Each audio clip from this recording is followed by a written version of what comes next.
welcome to this episode of Wide Angle. Today we have with us Rahul Verma, a political scientist with the Center for Policy Research and co-author of a book called Ideology and Identity, which is about the interplay between these two major frameworks of political understanding in the Indian political landscape.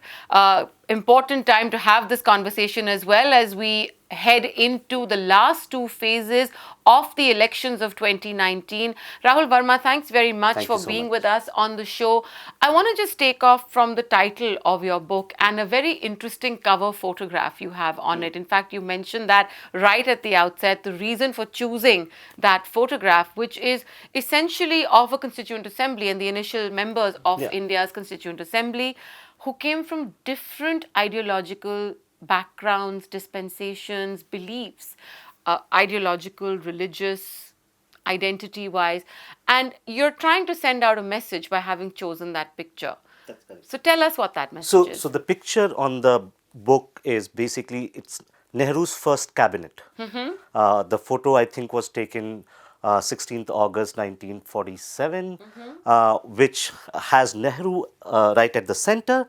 And then on the extreme right, you have Shyama Prasad Mukherjee, who goes on to form Bharatiya Jansangh, which is the predecessors of Bharatiya Janata Party. And on the extreme left, you have B.R. Ambedkar. Right. So two ideological extremes in that sense are on the two extremes of this photograph.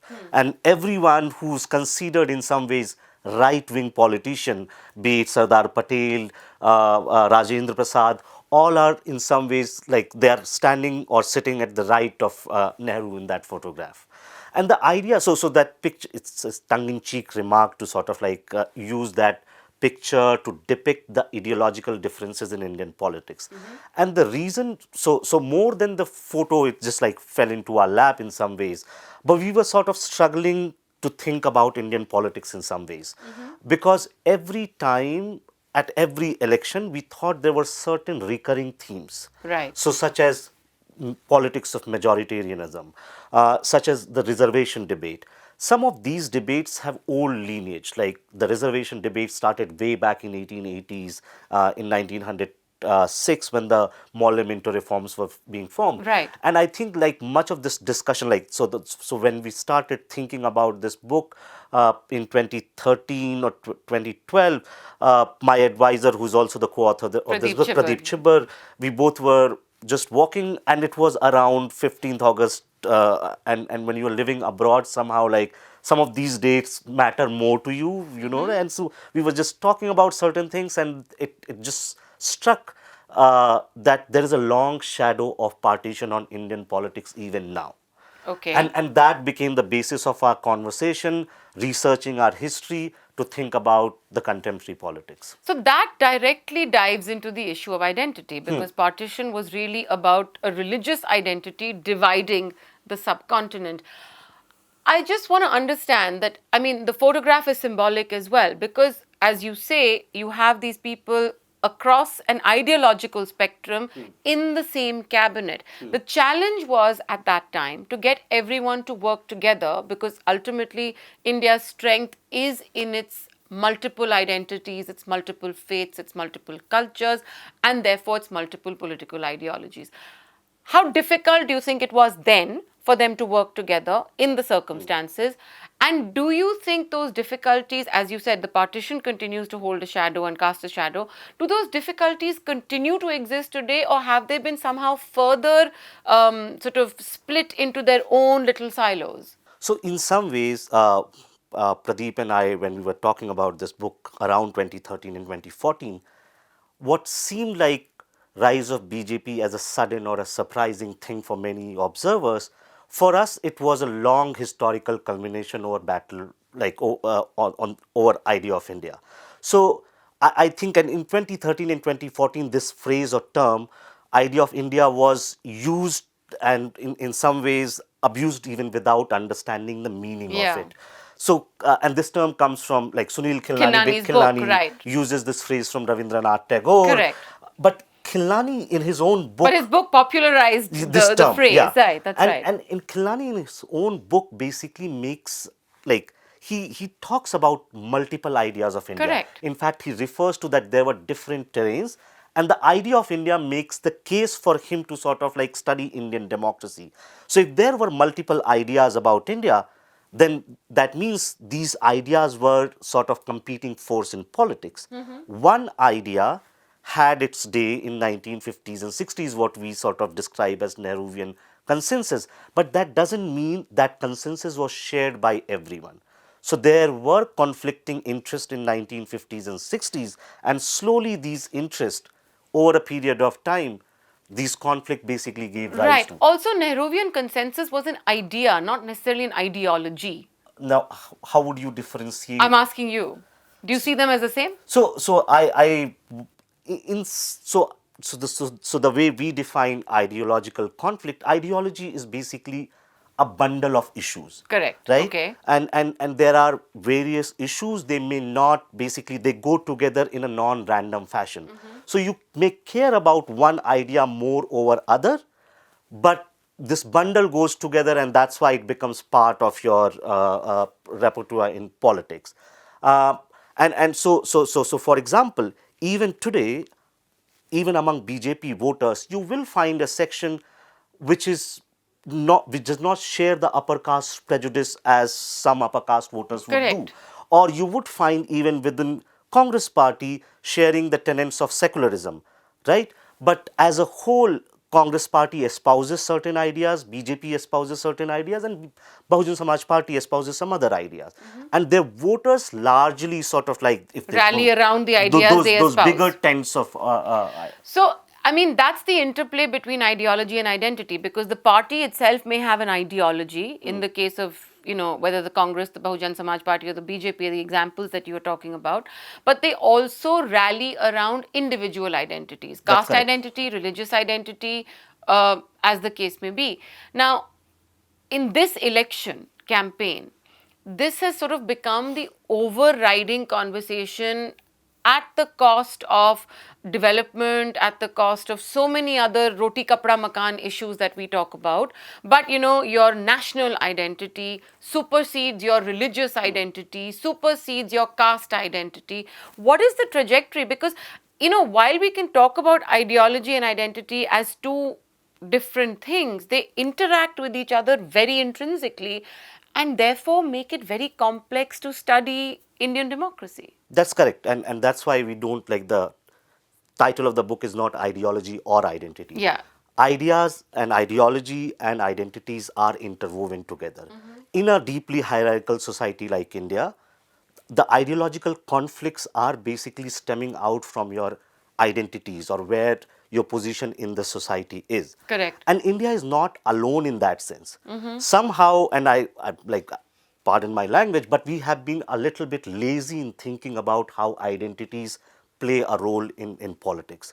So even in United States, where we think there is an ideological politics going on, if you look at their voting patterns, It's also Democrats identity. overwhelmingly Yeah. vote for Democrats, and white Americans vote for Republican Party. Same in United States. The working classes vote for Labour Party, and the salaried and more professional United class. Kingdom, you Yeah, mean. United Yeah. Kingdom. Yeah. So in every place, these identities sort of like play a role in shaping politics. So even in India, when an upper caste person votes for BJP or a Dalit votes for BSP, it's not just like because I was born into so and so caste and I'm voting for that party. This relationship is not a caste party relationship, but this is a relationship where I feel that this particular party takes policy position which favors my community. So it's not a simple relationship between caste and party, but a policy relationship between caste But and in the party. current context, you have, under the Modi government particularly, and under the current NDA, you have a narrative stemming from, including Prime Minister Modi, that says this government wants to rise above this sort of representational politics for only your community. I am talking about, I being Prime Minister Modi, I'm talking about all Indians, not just the Muslim, not just the Hindu, not just the Dalit, but everybody under one overarching tent of India. Now, is he trying to create an overarching Indian identity when the Indian identity is fundamentally a conglomerate of so many small identities? So in some ways, populist, and especially populist of a right-wing variety, is going to create this kind of identity narrative, where they would try to basically not let the heterogeneity or the differences in the society, so they don't want to go into the pluralist model. Rather, they would suggest that there is an overarching national identity and we should care about that much more than our own Individual individual identities. identity. And this is not just limited to India. If you look at United States and other Everywhere, places, yeah. I think right now we are seeing a surge in nationalism, and in some ways not just nationalism but nativism as well, where they are trying to mobilize native identity. So how is native identity different from national identity in that sense? How would you, because if it's the same party that's trying to mobilize both, how are they differentiating when they reach out to the electorate? So the same party is using the both, so they don't need to differentiate. Okay. In America, if Republican Party is using the American identity or Native American identity, it's not any different as in India. These the BJP will use the Indian identity. So when you use nativism or nationalism, so there are two ways of using it. Yeah. One, you are going to use it in context of othering. So you basically say there are like some people who are Indian first, and then there are second category Indians, and so you separate that. Right. In our case, you will see basically talking about Bangladeshi migrants or people coming from Pakistan or Nepal, and the second one is basically using the idea of nation under threat from other countries. So these are in two different contexts, but they are not separate in that. In our case, they're also using the idea of the threat to the nation, not just from the identity spectrum, but also the ideological spectrum, which is the liberal, progressive, the secular, language that we hear. That's also, I mean, how does that fit into your paradigm? So in our book, we basically use two axes of ideological conflict. One we call as politics of recognition.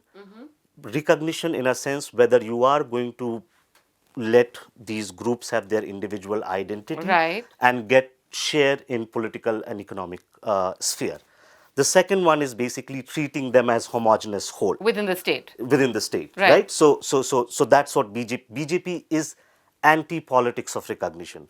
They would talk about India as a whole, whereas there would be parties like Congress or left or BSP, they would say that you should have multiple identities, and those identities should have very different needs, and that's how they should And be. yet, it's not so simple, because while the BJP might be against the politics of recognition as a whole, it is recognizing one overarching identity, which is both national and native, That's correct. which is the Hindu identity correct. as the That's- dominant one. that's correct. And that brings us to the other question about these elections. I mean, these are, I've covered elections since 1996. I am dating myself over here and aging myself, but nonetheless, and I cannot remember an election in which majoritarianism as a term, as a concept, or populism as a concept has crept into the Indian political discourse in a way that the 2019 election is showing us. Now, people will argue that if democracy is the will of the majority, then what is majoritarianism? It's the will of the people. And when put that simply, you are caught in an explanatory or defensive mode about saying that no, what we mean is ABC about majoritarianism. It's about imposing the will of the people on those who don't necessarily support you or vote for you. But it's becoming a difficult definition to adhere That's to. correct. That's correct. So couple of points.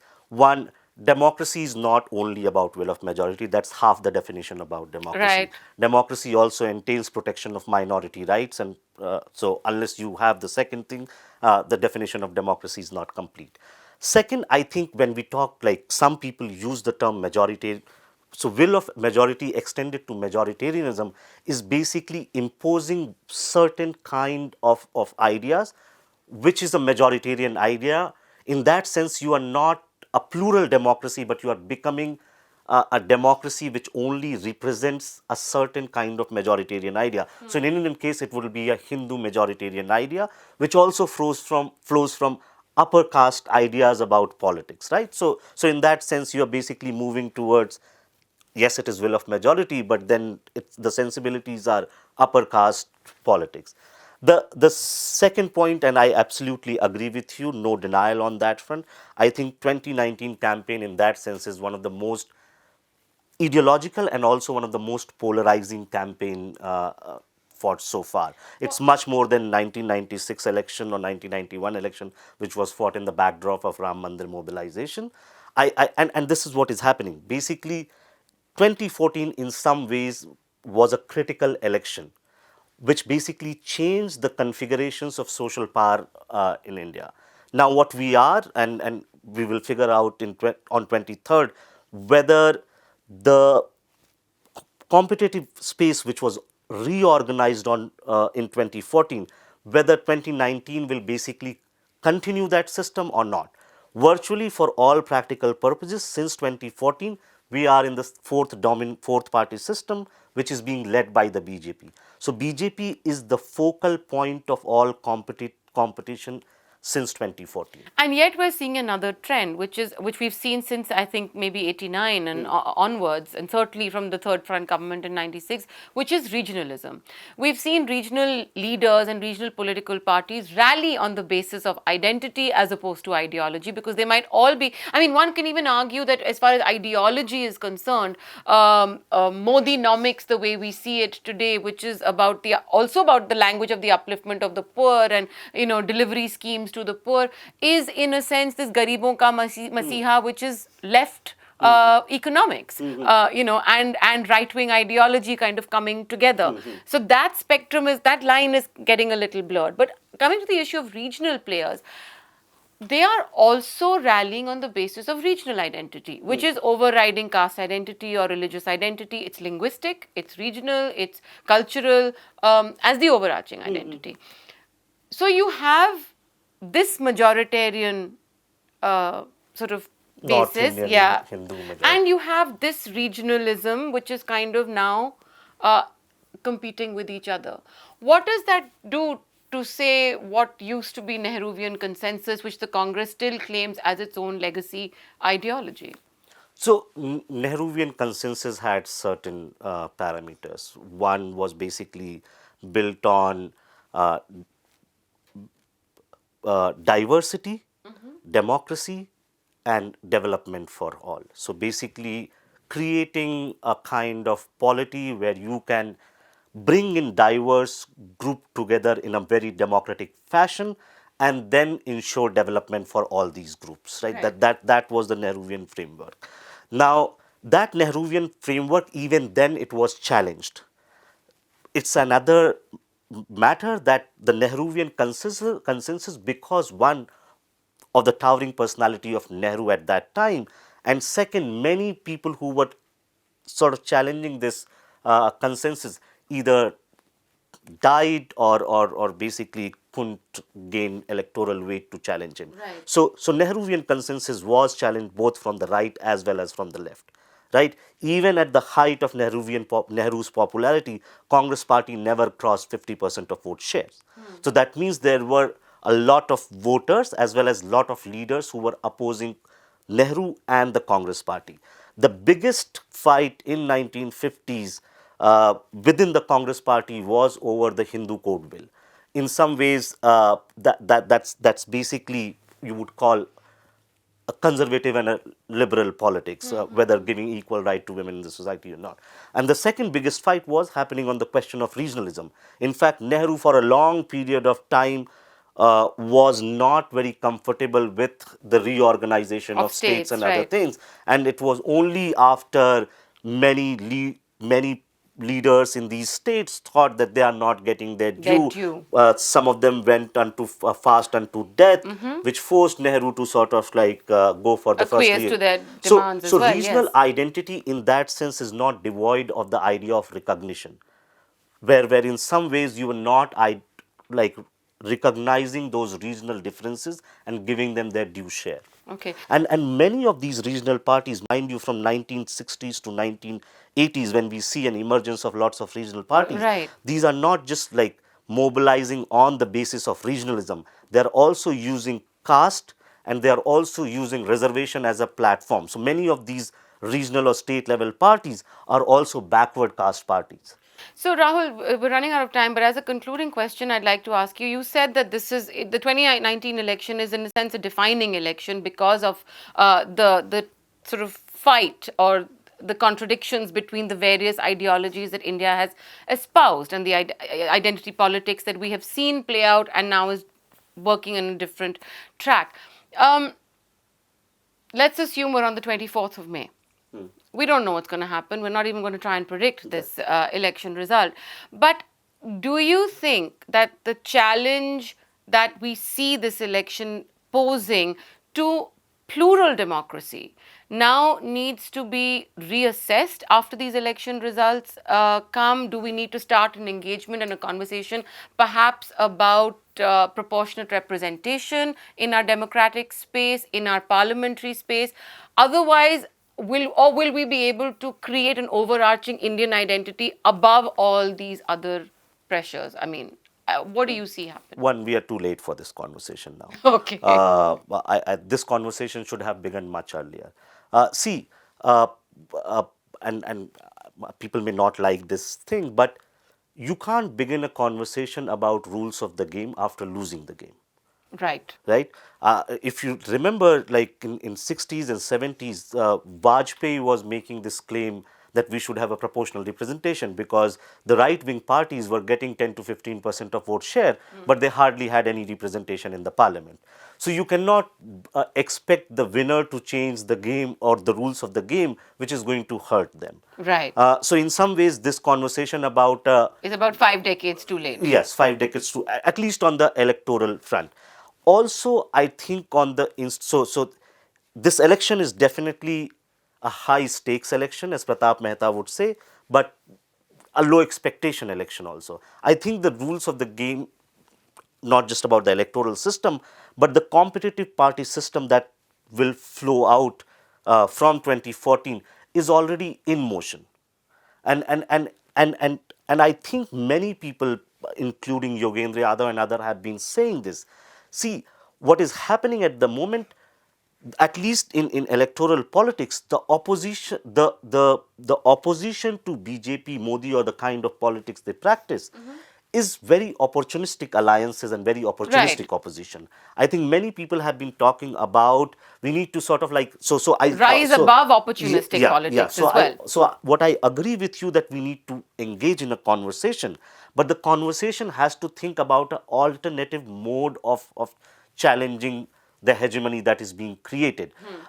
Even if, and that's why I think like we need to be sort of not just cautious but also have some expectation that the electoral defeat or electoral decline will not sort of like some kind of politics is already in motion. Paradoxically, big electoral defeat may sort of like cut down the pace with which majoritarian politics is sort of progressing, but it would not completely reverse the cycle. And I think that's the real challenge because the cycle is here to stay. How can you engage with the conversation? Because I think that we've seen the polarization, as you said, of this campaign also just push people to extremes and leave this wide space in the center which is empty. It's devoid of engagement and devoid of conversation. And irrespective of the result on the 23rd of May, I think one has to sort of pay attention to the fact that whatever space is lost, is it possible to reclaim it? Is it possible to find a way back to the center? And this is a conversation the left and the right both need to engage in at the same time. It's not about just pointing fingers at the other side. Rahul Verma, thanks so much for speaking to The Wire. Really appreciate your time. Thanks a lot. To receive instant updates on all videos from The Wire, click the subscribe button and hit the bell icon. Pay to support independent journalism. Click the link in the description and choose the amount you want to pay.